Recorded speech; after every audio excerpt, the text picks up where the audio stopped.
El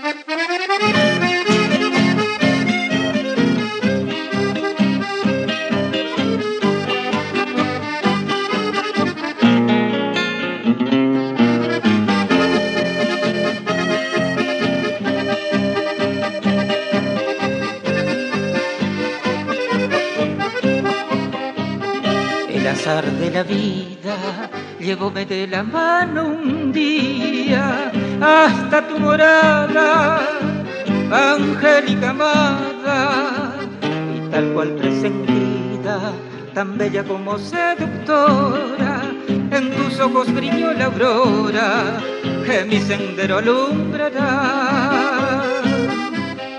Con la ternura infinita en mi alma escondida me acerqué hasta ti y disfruté de las caricias de tu boca encendida de amor para mí.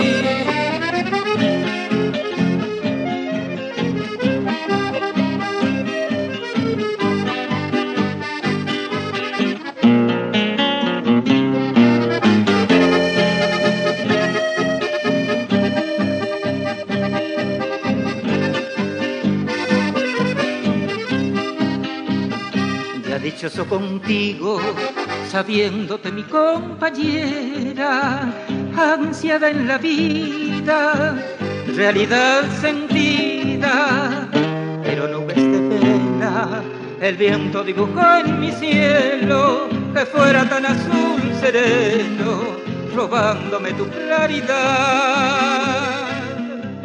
Hoy nuevamente muy solo, estoy lejos de ti, sin saber ni por qué.